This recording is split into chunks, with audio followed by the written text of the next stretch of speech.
برج الجوزاء.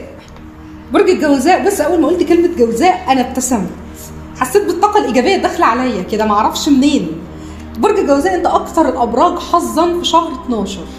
صحيح الابراج كلها بتقول انه في تمركز قوي للكواكب في برج الدلو، برج صديق ليك، بيتك التاسع، فانت بيت الحظ اصلا، يعني بيتك التاسع ده اللي هو بيت الحظ بتاعك، فانت يعني اكتر الابراج حظا وحظ بقى في المال وفي العاطفه وفي الذكاء وفي تحقيق الامنيات وفي كل الحاجات دي.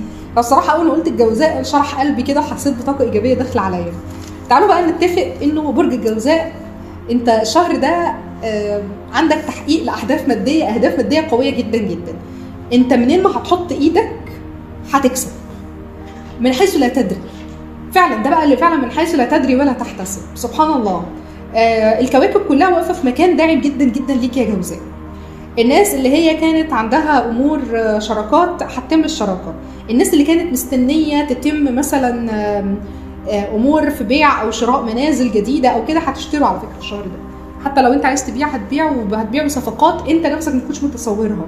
عندك الشهر ده مكاسب ماليه عاليه جدا جدا جدا. انا عارف ان دي الحاجه اللي يعني الناس كلها بتدور عليها دلوقتي، المكاسب الماليه. فانت يا برج الجوزاء فعلا هتحط ايدك في التراب هيتقلب لذهب. امشي ورا احساسك، لان احساسك الشهر ده ما بيخيبش. منين ما هتقول انا حاسس انه في كذا هيحصل، انا حاسس انه كذا بيتقال هيتقال. حتى احساسك بالاشخاص، هترجع لاشخاص من الماضي. عندك مصالحات على المستوى العاطفي والمستوى الرومانسي. على مستوى العائله عندكم تجمع للعائله، وعندكم جمع شمل، وعندكم حاجات حلوه، وعندكم سفر، وعندكم تحقيق للامنيات يا برج الجوزاء. باب السفر بتاعكم مفتوح على فكره. كل برج الجوزاء عندكم باب سفر مفتوح. اللي مقدم ورق هجره هتاخد الهجره اللي انت عايزها، اللي مقدم على سفر علشان يشتغل فيه او يشتغل في حته او يعمل حاجه زي كده هتجيلك، اللي كان مستني نتائج انترفيو او مستني ان هو يروح يعمل لقاءات في شغل او محتاج ان هو يروح يعمل حاجه في شركات هتتم ان شاء الله باذن الله. شايفاكم ان انتوا يعني عندكم باب للانتصارات كده انتوا بتفتحوه، باب للبهجه، باب للسعاده بيتفتح معاكم يا برج الجوزاء. فعلا برج الجوزاء الشهر ده من احسن الابراج. انت فعلا ابتديت تحس بده من 21 يناير.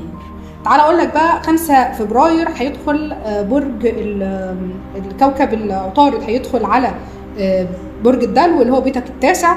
عطارد في ناس بتقول عليه وبتسميه للشر طارد.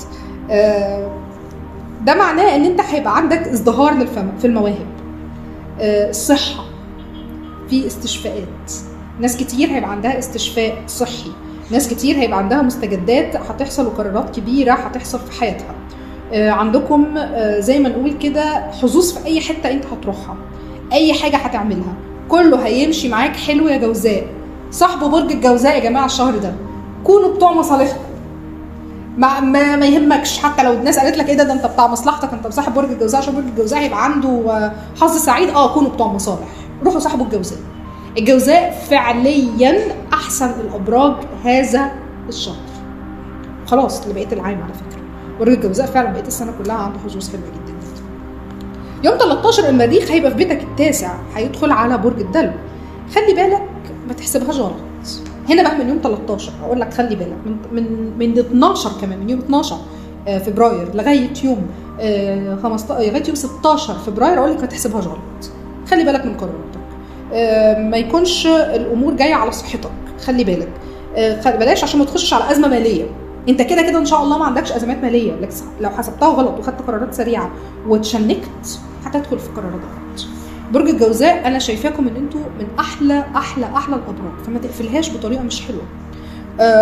مش عايزه ادخل في الحته دي كتير علشان ما نزعلش وما نقولش ان احنا بندي طاقه سلبيه، بس انا بقول لك خلي بالك من نفسك من يوم 12 فبراير لغايه يوم 16 فبراير. الفتره دي ممكن تبقى فتره عصيبه عليك، الفتره دي عالميا هتكون عصيبه، مش عليك انت بس لكن هتكون عالميا عصيبه، فخلي بالك من نفسك يا برج الجوزاء. بعد كده يوم 16 الزهره هتدخل في بيتك التاسع، وطبعا لو الزهره كوكب الحظ وكوكب الجمال وكوكب السعد داخل على بيتك ال11، وما ننساش انه في بيتك ال12 اللي هو برج الثور موجود فيه المشتري اللي هو كوكب برضو السعد الاكبر اللي احنا كلنا بنستناه يكون موجود.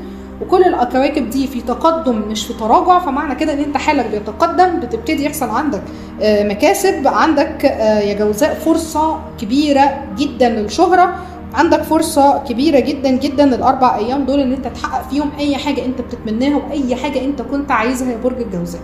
الفترة دي هي فترة المكاسب فقط، فترة ان انت تبتدي تجني فيها ثمار كل الفترات اللي فاتت. انت تعبت السنين اللي فاتت، هترتاح، فترة راحة.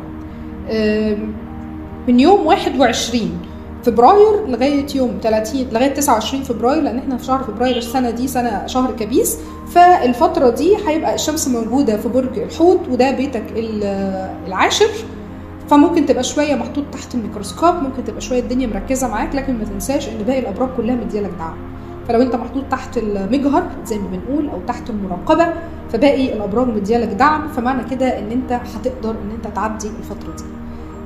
بصراحة يا برج الجوزاء انا مش عارفة اقول لك ايه، انت في احسن احوالك الحمد لله والشكر لله، ربنا يديمها عليك نعمة.